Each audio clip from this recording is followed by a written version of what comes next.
ये वाकया मशहूर है। आपको गंज शकर जो कहा जाता है, वैसे 3-4 अकवाल हैं, मुख्तलिफ वाकयात हैं। वजह तस्मिया की कि गंज शकर आपको क्यों कहा जाता है, यानी शकर का खजाना।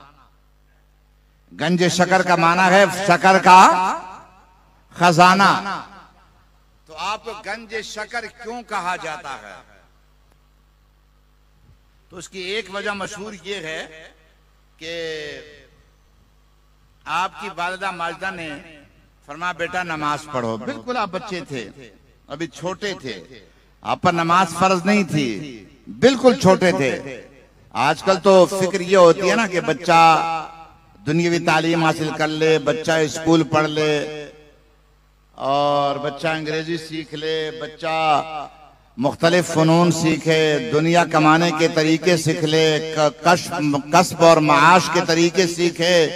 बल्कि मैं वो नाम नहीं लूंगा कि आजकल तो कुछ और सिखाया जाता है और फिर उस पर बाकायदा अवार्ड मिलते हैं, इनामात मिलते हैं, जो बिल्कुल शरीयत से और दीन से कोसों दूर कर देते हैं।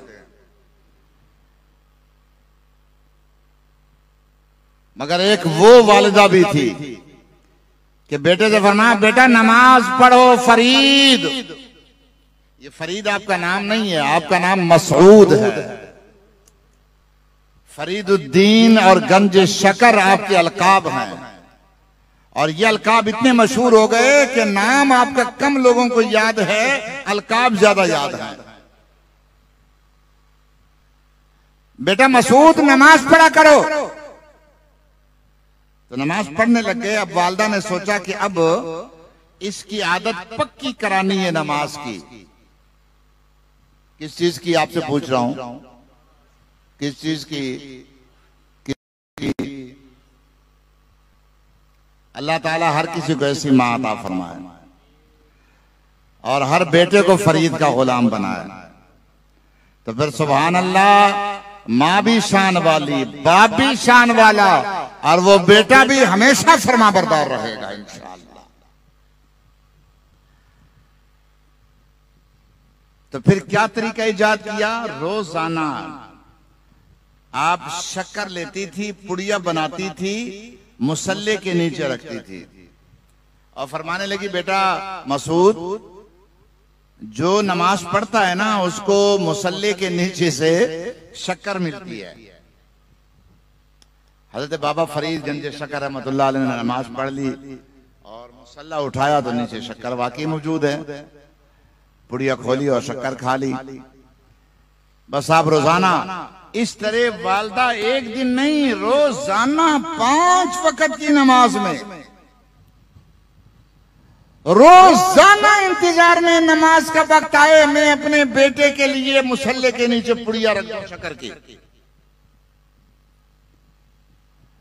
ये पाबंदी आजकल खुद नमाज नहीं पढ़ते, बड़े मर्द भी औरतें भी जिन पर फर्ज है नमाज, और वहां ये आलम था कि खुद तो दिन रात मुसल्ले पर बेटे को नमाजी बनाने के लिए क्या क्या तरकीबें हो रही हैं। अल्लाह अकबर। रोजाना ये तरीका जारी रहा और काफी अरसा जारी रहा। एक दिन क्या हुआ कि वो पुड़िया रखना भूल गई।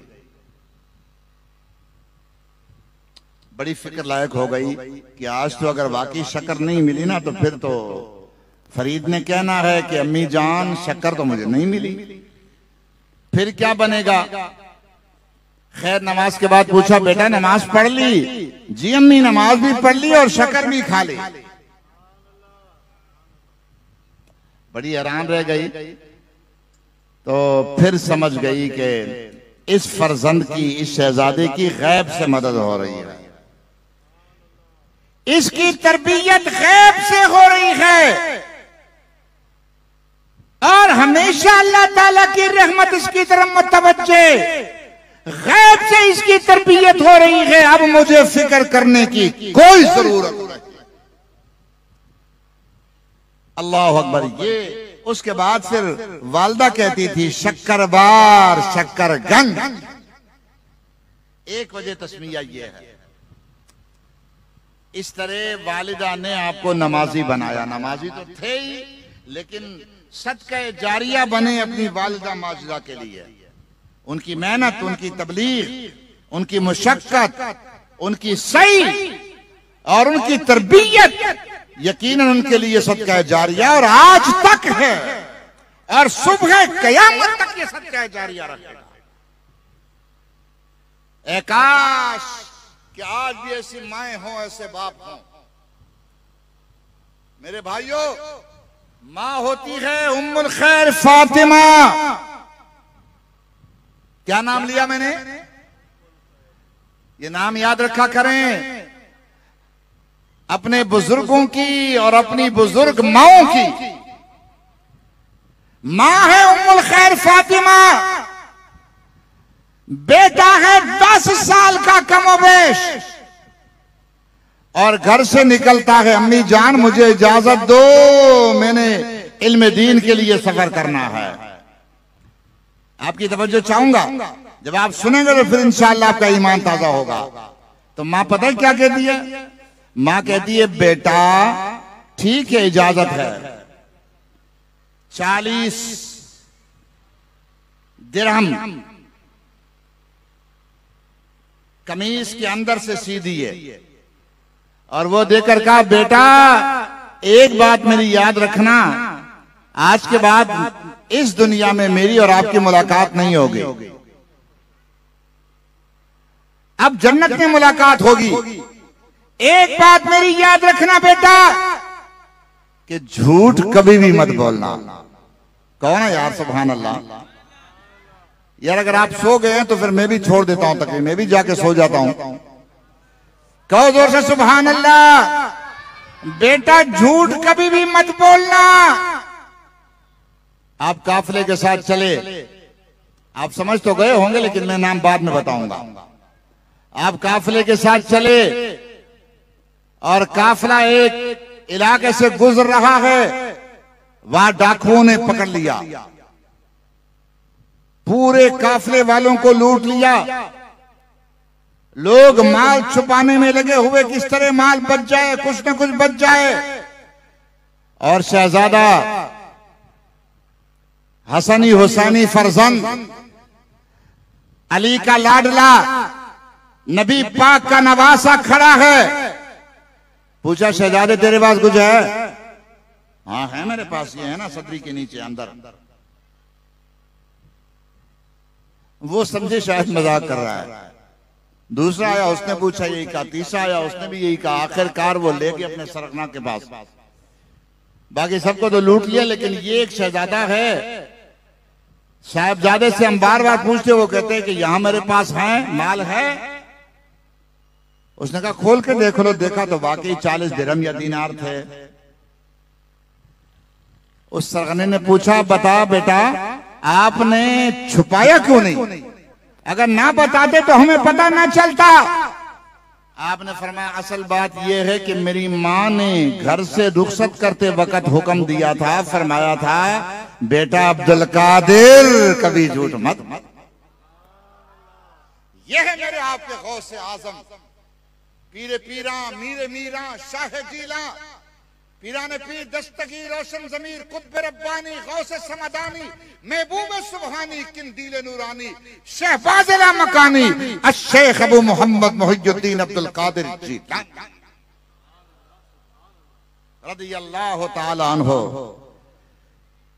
वो डाकुओं का सरदार और उसके 40 के करीब साथी थे, सारे के सारे आपके हाथ पर तैब हो गए और आपके मुरीद हो गए।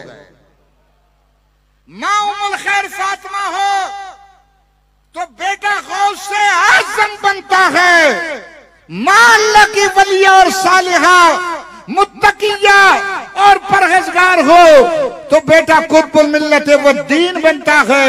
4 साल की उम्र में उस्ताद पढ़ाने लग जाता है, कारी साहब कुरान पढ़ाने लग जाता है। कारी साहब पढ़ता है पढ़ो बेटा औज़ु बिल्लाहि मिनश शैतानिर रजीम बिस्मिल्लाहिर रहमानिर रहीम। आगे पढ़ाते अल्हम्दुलिल्लाह रब्बिल आलमीन। अर्ज करते हैं उस्ताद जी अगर इजाजत हो तो मैं सुना दूं। वो समझे चलो बच्चा है, पता नहीं क्या सुनाएगा। हाँ सुना दो, क्या सुनाना है। औज़ु बिल्लाहि मिनश शैतानिर रजीम, बिस्मिल्लाहिर रहमानिर रहीम, अल्हम्दुलिल्लाहि रब्बिल आलमीन, अर्रहमानिर रहीम, मालिकि यौमिद्दीन, इय्याका नअबुदु व इय्याका नस्तईन, इहदिनस सिरातल मुस्तकीम, सिरातल लज़ीना अनअमता अलैहिम, गैरिल मग़दूबि अलैहिम वलद्दाल्लीन, आमीन। बिस्मिल्लाहिर रहमानिर रहीम, अलिफ लाम मीम, ज़ालिकल किताबु ला रैब फ़ीहि हुदल लिल मुत्तक़ीन अल्लज़ीना युमिनूना बिल ग़ैबि व युक़ीमूना अस्सलाता व मिम्मा रज़क़नाहुम युनफ़िक़ून। 15 से कितने सुनाए? 15 से 12 सुनाए। उस्ताद शशर रह गया, हैरान रह गया, अक्का बक्का रह गया और कहा शहजादे खुदा के वास्ते बता दो कहां से सीखा है। शहजादे ने कहा, फरमाया उस्ताद जी मेरी मां 15 सिपारे की हाफिजा थी, मेरी मां 15 सिपारे की हाफिजा है और वो मेरी मां बैठे लेटे काम काज करते और जो भी काम करती, चरखा काटते, खाना बनाते, हर वक्त वो कुरान पाक की तिलावत किया करती थी। अल्हम्दुलिल्लाह से शुरू करके 15 पारे पूरे करके फिर पढ़ती थी, फिर पूरे करके फिर पढ़ती थी। शब और रोज का उनका रोजाना का ये मामूल था और मैंने 9 महीने माँ के पेट में गुजारे हैं। 9 महीने अपनी माँ से सुन सुनकर मेरे 15 पारे याद कर लिए। ये है हजरत बाबा फरीदगंज शकर के पीरो मुर्शिद हजरत ख्वाजा कुतुबुद्दीन बख्तियार काकी रहमतुल्लाह ताला अलैह। ये माएँ थी। आज भी अगर ऐसी मां पैदा हो जाए कि हर नमाज के वक्त मुसल्ला बिछाकर खुद भी नमाज पढ़े और अपने लाडले बेटे और बेटी को भी साथ खड़ा कर दे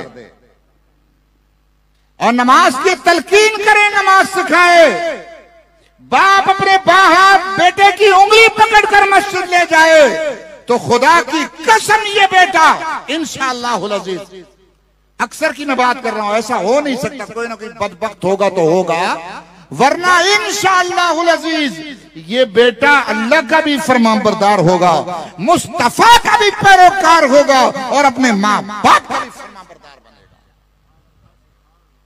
शिकायत होती है हमारे पास तो आते रहते हैं, हुजूर दुआ कीजिए कि भला तुम कोई करें तावीज करें, बेटा बड़ा नाफरमान है, बड़ा नालायक है, बात नहीं मानता। अक्सर तो ये होता है कमाता नहीं है, पैसे नहीं लाता, इसकी शिकायत ज्यादा होती है, इसके लिए तावीज कर दो ताकि पैसे कमा के लाए। ये नहीं कि दीनी काम नहीं करता, नमाज नहीं पढ़ता, रोजा नहीं रखता, बस वो पैसे नहीं लाता, हमारी बात नहीं मानता। कोई ना कोई होता है जो कहता है कि जी मैं बड़ी कोशिश करता हूं नमाज पढ़ो लेकिन नहीं पढ़ता। तो पता है मैं क्या करता हूं, मैं अपनी बात बताता हूं। मैं अक्सर ऐसे दोस्तों से अक्सर ऐसे होता है कि जब वो मुझे कहता है ना मैं इस बच्चे को बड़ा मारता हूं, डांटता हूं, कहता हूं नमाज पढ़ो, मस्जिद में जाओ, पढ़ने जाओ, ये आता नहीं है, तब आप कुछ कर लें, दम भी करें या मारें इसको और पढ़ाएं इसको। तो मैं उससे आहिस्ता से कान में पूछता हूं भाई साहब आपकी नमाज की तबीयत कैसी है? तो कहते बस जी हम दुआ करें, बस जी दुआ करें, अल्लाह तौफीक दे। बेटे पर क्या असर होगा? बेटा नमाज पढ़ेगा तेरे कहने से।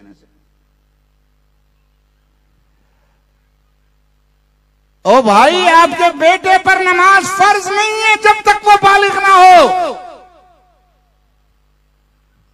नमाज आप पर फर्ज है, आप पर अपनी नमाज भी फर्ज है और ये भी आप पर फर्ज है कि इस बेटे को अभी से नमाज का आदी बना लो। तो जब आप खुद नहीं पढ़ेंगे तो बेटे पर क्या असर होगा? खैर ये बातें ज़िम्नन आ गई इसलिए कि इस्लाही बातें बहुत कम मिलती है हमें, इन औलिया किराम की तालीमात से तो यही हमें सबक मिलता है।